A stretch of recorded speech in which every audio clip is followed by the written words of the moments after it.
All right, welcome to this explainer.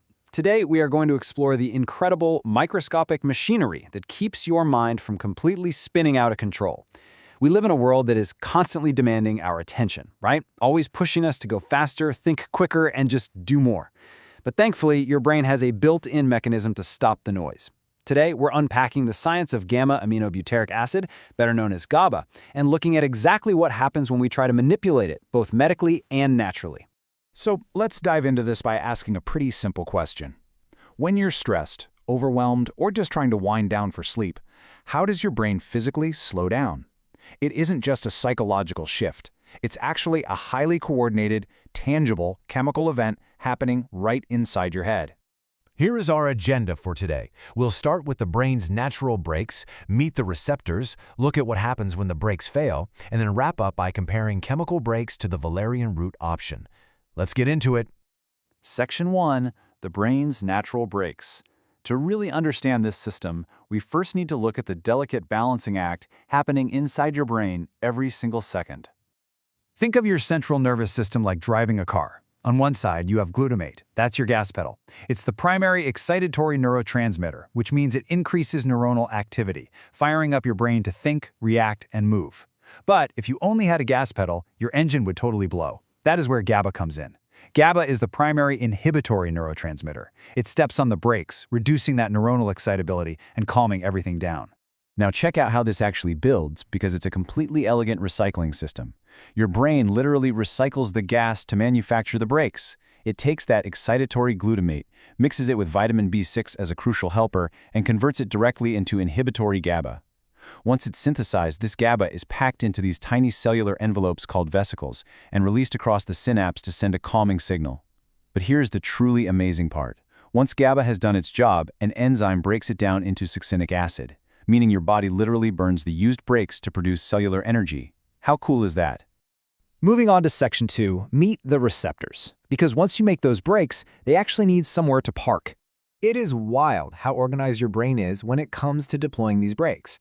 The GABA molecule can bind to 3 totally different types of receptors. GABA-A acts instantly. That's your fast synaptic inhibition.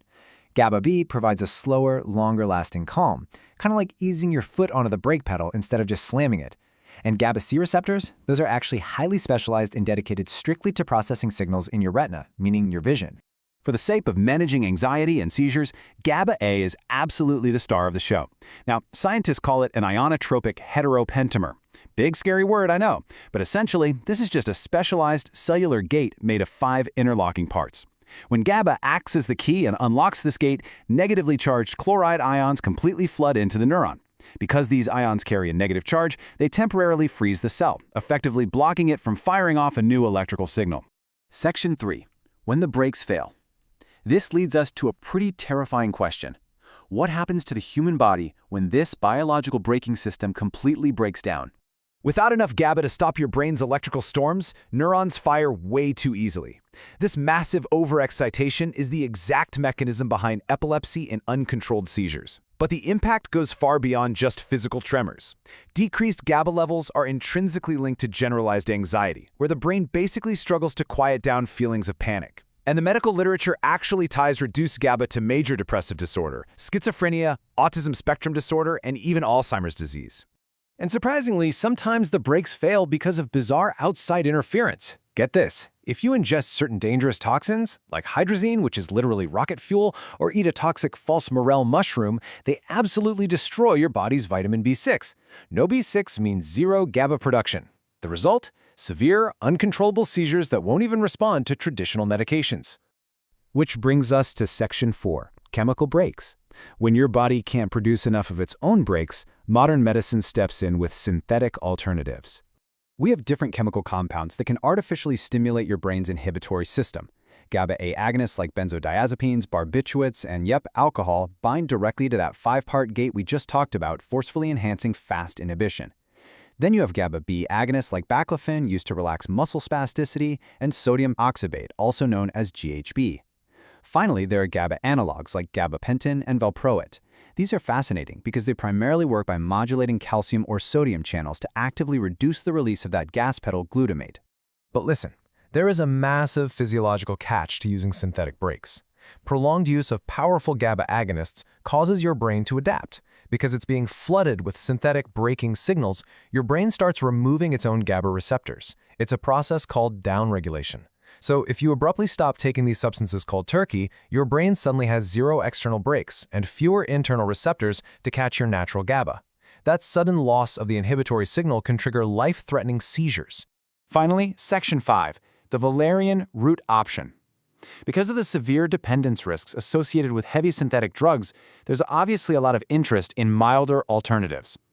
Let's explore one naturally derived intervention. Let's dive into an official assessment by the European Medicines Agency, or the EMA. They act similarly to the FDA in the US, evaluating the safety and efficacy of medicines in Europe.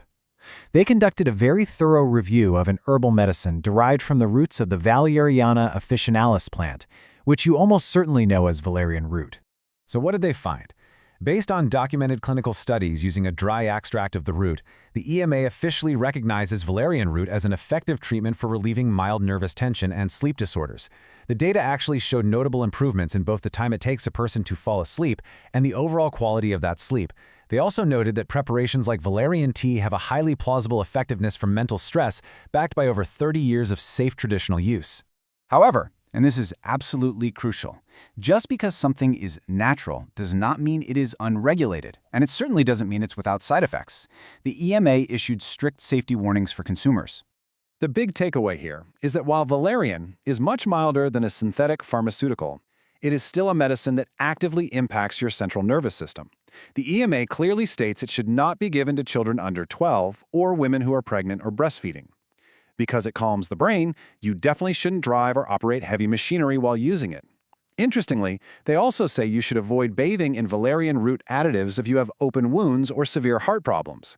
And, yes, it can still cause side effects like nausea and stomach cramps.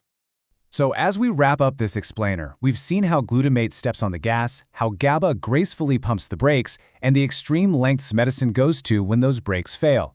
In a modern world that is constantly revving up your mind with screens, stress, and endless notifications, ask yourself, are you driving your brain with one foot permanently glued to the gas pedal, and what are you doing today to protect your natural brakes?